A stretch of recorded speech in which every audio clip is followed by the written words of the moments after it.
single day, I'm gonna make something great. That's my way.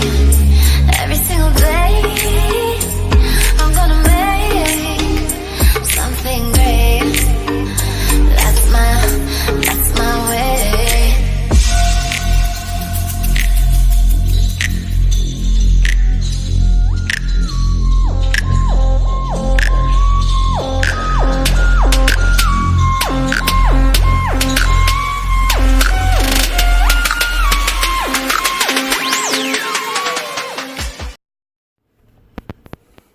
Alright guys, what's up? Alright, good morning, good afternoon, good evening, whatever it is when you watch this video, just make it apply. Hopefully you guys are having a wonderful week.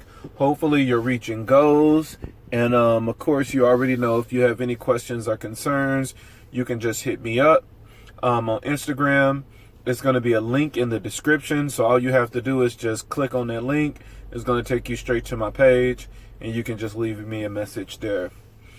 Alright guys, so if you notice, this month I have been talking about investing. You have to invest in yourself in order for you to reach your goals. And what I like to tell every last one of my clients is that your investing should match your spending. Because the number one excuse clients like to give is, I don't have the money. And so, you know, the one thing that I always reply back by saying is that honestly, it's not how much money you make, it's how you spend your money. And how you spend your money should be aligned with your goals. You know, if your goal is to buy a house, then every paycheck, you need to be setting aside money into an account so that you can have your deposit, you know, of what you're going to put down, or you can, you know, save all of the money up until you reach a certain amount, you know, whatever it is. If your goal is a fitness goal, then, you know, with your paycheck, you should be buying fresh fruits, fresh vegetables. You should be, you know, kind of like staying away from red meat. And it's just like everything that you buy should always be a healthier choice. And maybe you need to invest more time into cooking instead of just grabbing things on the go, because it will be cheaper that way. So everything should always be aligned with your goals. What is it? What is it that you really want to accomplish? What is it that you really want to do? And once you get that list of the things that you want to do, that's when your spending list is going to come from there. And everything that you put money on, it should be aligned with your goals. And so the opposite side of that is that if your goals is a fitness goal, then you don't need to be spending money on alcohol. Alcohol is pure fat. It's going completely against your goal. You know, if your goal is, once again, a fitness goal, you know, maybe you shouldn't be spending every night going to the club. Maybe you shouldn't be spending every night going on different outings, because all of that is taking energy and time away from you going to the gym. And, you know, you already know when you, with most people, when they go out, especially if it's a club scene, you're going to do a lot of drinking. And so, you know, all of these things, you want to make sure that it's aligned with what it is that you're trying to do. So this video, I'm going to focus on the number one excuse that clients always give me of why they can't invest. And that number one excuse is, I don't have the money. So we all know that our revenue is going to come from our job. That's where our cash flow is going to come from. So whether you are working a 9-to-5 or you have your own business, you know, that's where all of your cash flow is coming, is where you spend majority of your time, which is going to be work. So if you are in a place that you feel you are not making the a certain amount of money in order for you to get your goals accomplished, then the one thing that I will tell anyone is that it's time to start looking for a new job. So once you find that new job, you know, you need to make sure that you really apply. And what I mean by that is, you know, like Indeed and LinkedIn, they give so many options that you can do a thing called a quick apply. And with the quick apply, you're basically just hitting the button saying that you're interested in a position, and your information will go out to the company. You know, and some people will rely on that alone, and they will click that button for all of these different jobs. And, you know, the number one thing people will say is, you know, oh, I apply for 100 jobs a day, but nobody haven't called me back. And the reason why nobody is calling you back is because you're really not applying for a job. You know, applying for a job is a process, guys. You know, if you don't know, you know, I'm in HR, so this is what I do for a living. You know, I've mentioned that in a couple of my videos. And when you apply for a job, you want to make sure that you're following the entire process. The first thing you should be doing if you're interested in a job is looking at that job description. And once you look at that job description, you are making sure that the bullet points for those job descriptions is matching your resume. And so this goes into a good point of letting you know that there's no such thing as a golden resume, that this one resume that you paid for or you created yourself can be applied to multiple jobs. No, that's not true. So I'm not saying you wasted your money if you had someone to do your resume for you, but the one thing I'm telling you is that every time you apply for a different job, you need to tweak that resume.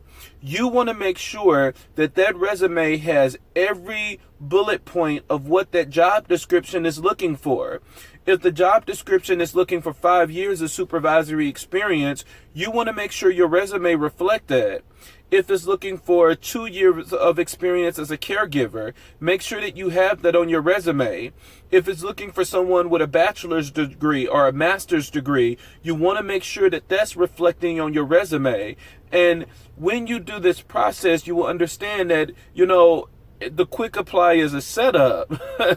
So as long as you take the time and you look at every single job and what it is that company is looking for, and you match your resume with that, you're going to notice that a lot of companies is going to start calling you now, asking you for an interview. And in that interview process, hopefully you will be wise enough to bring up the same thing and to do your research on that company before you even go to the interview, so that you can actually impress the person that's interviewing you, so they know that you have some knowledge of what it is that the company is doing.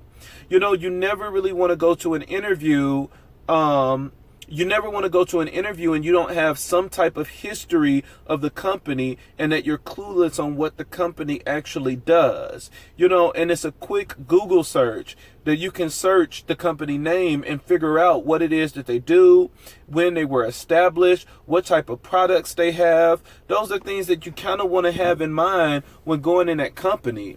And you really want to know that wisdom anyways, to know that if this is a company that you can really work for on a daily basis and be happy.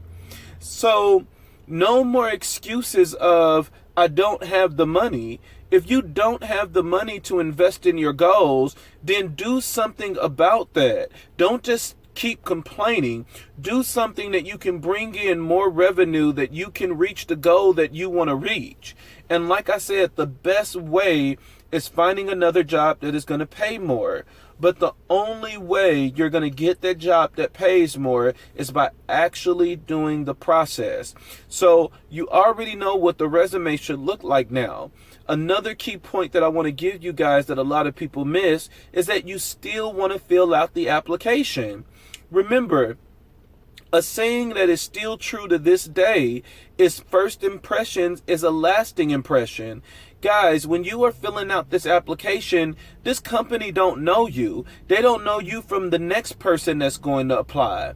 And because of that, you're coming at a disadvantage. It's because they're going to try to assume who you are and what type of personality you possess by the information that you present.